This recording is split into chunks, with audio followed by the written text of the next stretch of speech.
Hello दोस्तों, welcome to my YouTube channel. और आज इस वीडियो में हम डिस्कस करेंगे चिलर के बारे में। तो चिलर के बारे में डिटेल जानेंगे, तो आप इस वीडियो को पूरा देखना। अगर आप इस चैनल पे नए हो तो इस चैनल को सब्सक्राइब कर लो।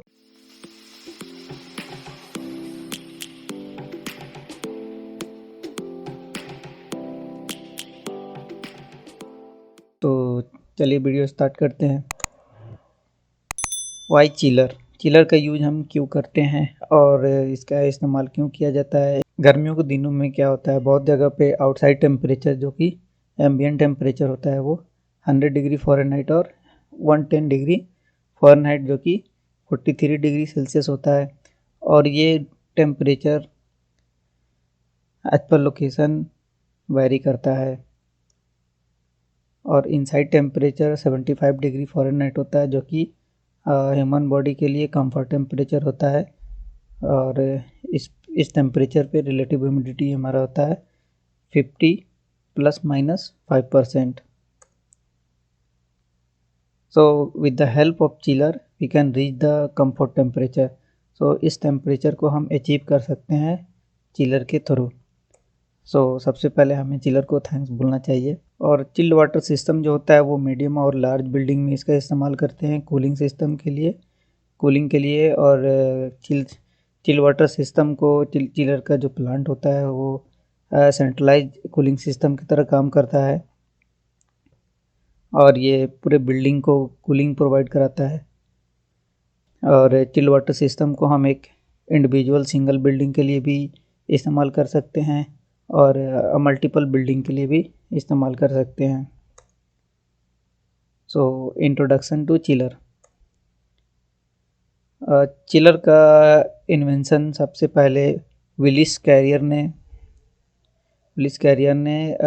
1902 में किया था। उसके बाद 1926 में Carrier invented the first centrifugal chiller. सबसे पहला चिलर का आविष्कार हुआ था सेंट्रीफ्यूगल चिलर का 1926 में। उसके बाद आइए देखते हैं chill water system basic. Chill water system में क्या क्या होता है।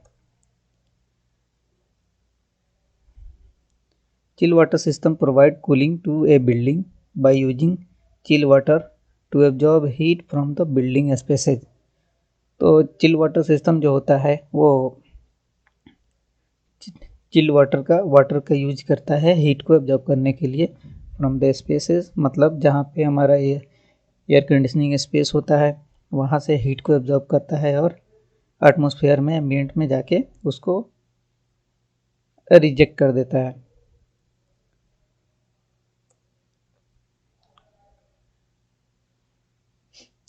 At the heart of the chilled water system, a chiller remove heat from water by means of refrigeration cycle। तो चिलर जो हीट को रिमूव करता है और ये जिस साइकिल पे काम करता है उसको हम रेफ्रिजरेशन साइकिल बोलते हैं। और रेफ्रिजरेशन साइकिल में अलग अलग पार्ट्स होते हैं, 4 कंपोनेंट मेन कंपोनेंट्स होते हैं, उसके बारे में हम जानेंगे आगे। जैसा कि ये आपको एक रेफ्रिजरेशन साइकिल दिख रहा है, तो रेफ्रिजरेशन साइकिल स्टार्ट होता है यहाँ से, ये कंप्रेसर से। कंप्रेसर में आप देख रहे हैं एक मोटर लगा हुआ है। कंप्रेसर का काम होता है जो भी वेपर यहाँ आ रहा है वेपर को कंप्रेस करना और उसको कंप्रेस करके उसके प्रेशर और टेम्परेचर को बढ़ा देता है। वो वेपर और गैस जाता है कंडेंसिंग कॉइल में। फिर कंडेंसिंग कॉइल में क्या करता है, यहाँ से जो कूलिंग टावर वाला लूप होता है उधर से पानी आता है और पानी आने के बाद इसमें जो भी हीट होता है, टेम्परेचर होता है, कंप्रेस करने के बाद उस हीट को एब्जॉर्ब करके कूलिंग टावर में ले जाके रिजेक्ट कर देता है। फिर जो भी कूल्ड वेपर होता है वो आता है हमारा एक्सपेंशन डिवाइस में। और एक्सपेंशन डिवाइस के भी कई तरह के होते हैं। कैपिलरी ट्यूब एक्सपेंशन डिवाइस होता है, थर्मोस्टैटिक एक्सपेंशन डिवाइस होता है। तो इसका इस्तेमाल एप्लीकेशन के अकॉर्डिंग किया जाता है।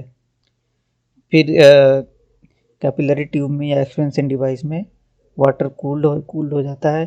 कूल्ड होने के बाद जो जाता है एवोपरेटर में।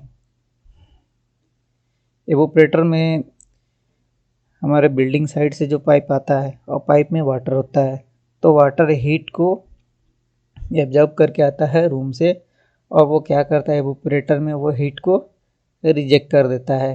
Heat rejected to refrigerant flow primary flow from primary flow, ये प्राइमरी फ्लो हो गया। फिर यहाँ से एवोपरेटर उस हीट को एब्जॉर्ब करता है। एब्जॉर्ब करने के बाद और यहाँ से जो लिक्विड आ रहा होता है वो लिक्विड वेपर में चेंज हो जाता है और वो फिर कंप्रेसर में चला जाता है, और ये साइकिल बार बार रिपीट होता है। सो चिल्ड वाटर लूप, तो चिल्ड वाटर में दो लूप होता है, क्लोज लूप, एक कूलिंग वाटर साइड और एक secondary pump side. Secondary pump side जो होता है एच और एफ की तरफ होता है, जो कि चिलर से कोल्ड एयर को रूम में ले जाके ट्रांसफ़र करता है। और प्राइमरी पंप वो होता है जो रूम से हॉट वाटर को जो एब्जॉर्ब करता है वो क्या करता है कूलिंग टावर में दे देता है। तो chilled water consist of pipe and pump that move chilled water around a building. तो चिल्ड वाटर में दो मेन कंपोनेंट्स होते हैं इधर लूप में, पाइप और पंप्स। पंप क्या करता है चिल वाटर को बिल्डिंग में रोटेट कराता है और वहाँ से हीट एब्जॉर्ब करता है, फिर हीट रिजेक्ट करता है ले जाके सराउंडिंग में। तो चिल्ड वाटर पंप, जिसको CHWP भी बोलते हैं शॉर्ट फॉर्म में, pushes chill water through the chiller and through the chill water line around the building. Chill water supply temperature is usually about 45 degree Fahrenheit होता है। Chill water supply का temperature और chill water return का temperature 55 degree Fahrenheit होता है। So delta T 10 degree Fahrenheit हमें यहीं से मिलता है। और देन चिल वाटर जो होता है वो हम सप्लाई करते हैं FCU और AHU के थ्रू बिल्डिंग में, जो भी बिल्डिंग स्पेस होते हैं।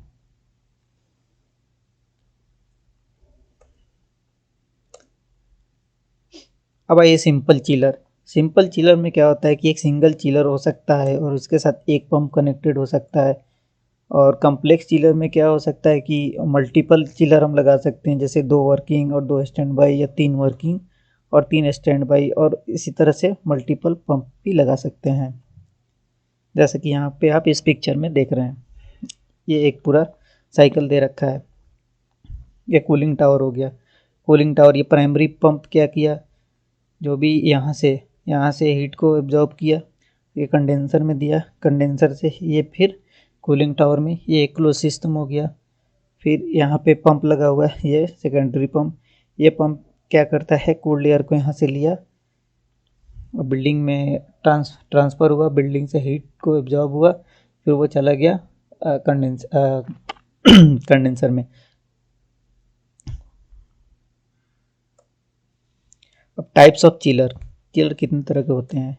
Based on compressor chiller are classified as below. Scroll chiller होता है, स्क्रू चिलर होता है, रेसिप्रोकेटिंग चिलर होता है और सेंट्रीफ्यूगल चिलर होता है। ये दोनों chiller normally air cooled chiller, ये दोनों कंप्रेसर हम यूज करते हैं, एयर कूल्ड चिलर होता है ये, और ये दोनों चिलर वाटर कूल्ड होता है जिसमें सेंट्रीफ्यूगल और रेसिप्रोकेटिंग कंप्रेसर लगे होते हैं। जैसे ये एक एयर कूल्ड चिलर का साइकिल दिखा रखा है जो कि एयर कूल्ड कंडेंसर है। तो इस चिलर में हमारा एक सेटअप होता है जिसमें एवोपरेटर, कंडेंसर और एक्सपेंशन डिवाइस होता है। यहाँ से क्या हुआ कि कोल्ड एयर आया, चिल वाटर सप्लाई आ रहा है यहाँ से, जो कि रूम्स और FCU HU में जा रहा है, और रूम में गया, फिर रूम वहाँ में से वो हीट को एब्जॉर्ब किया और सेकेंडरी पंप उसको सक करके फिर से कंडेंसर को दे दिया। और कंडेंसर में जाने के बाद यहाँ पे बहुत सारे पाइप लगे होते हैं, उससे हीट को एब्जॉर्ब करता है। कूलिंग टावर पे एक मैं डिटेल वीडियो भी बनाऊंगा, उससे आपको पूरा समझ में आ जाएगा। तो आप कमेंट करके बता सकते हैं आपको कौन कौन से टॉपिक पे वीडियो चाहिए। Chilled water system using an air cooled chiller, same ये दिखा रखा है chilled water system using a water cooled chiller. तो वाटर कूल चिलर में भी सेम फंक्शन होता है, सिर्फ इसमें कूलिंग टावर एक्स्ट्रा लग जाता है एक। फिर ये वाला पार्ट एक हमारा क्लोज सिस्टम हो गया, और फिर एवापोरेटर साइड का एक क्लोज सिस्टम, एक कंडेंसर साइड का क्लोज सिस्टम। कंडेंसर साइड का क्या करता है, हीट को एब्जॉर्ब करता है और वो रिजेक्ट कर देता है कूलिंग जाके इन्वायरमेंट में। फिर यहाँ एवापोरेटर में कूलिंग होने के बाद हमें ठंडा हवा मिलता है रूम्स में HO और FCO के द्वारा। जैसा कि ये देख रहे हैं, एक एयर कूल्ड चिलर है कैरियर कंपनी का, जिसमें ये कंप्रेसर दिखा रखा है आपको। कंप्रेसर, एक कंप्रेसर यहाँ है, 2 कंप्रेसर, और एक पीछे आपको दिख रहा होगा एवापोरेटर दिख रहा है, और ये कंडेंसिंग कॉइल है। एयर कूल चिलर हो गया। वाटर कूल चिलर भी कैरियर कंपनी का है, यहाँ पे दिखा रखा है। तो air cool chiller, water cool chiller में एक सेटअप होता है टोटल, जिसमें एवापोरेटर, कंडेंसर और एक्सपेंशन डिवाइस होता है, और यहीं पे कंप्रेसर भी होता है। तो रेफ्रिजरेशन साइकिल हमारा यहीं बन रहा है। और जो लूप बनता है, एक कंडेंसर साइड का, एक एवापोरेटर साइड का, और क्लोज्ड लूप दोनों का होता है, जिसमें उस लूप में वाटर होता है।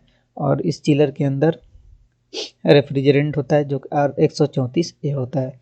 सेम एयर कूल्ड चिलर में भी सेम रेफ्रिजरेंट का यूज किया जाता है। तो इस वीडियो में इतना ही, मिलते हैं नेक्स्ट वीडियो में। अगर आपको ये वीडियो अच्छा लगा हो तो प्लीज़ सब्सक्राइब कर दीजिए और लाइक कर दीजिए, और बेल आइकन को भी क्लिक कर दीजिए, ताकि जो भी मैं वीडियो बनाऊँ वो आपको अपडेट मिल जाए। Thank you.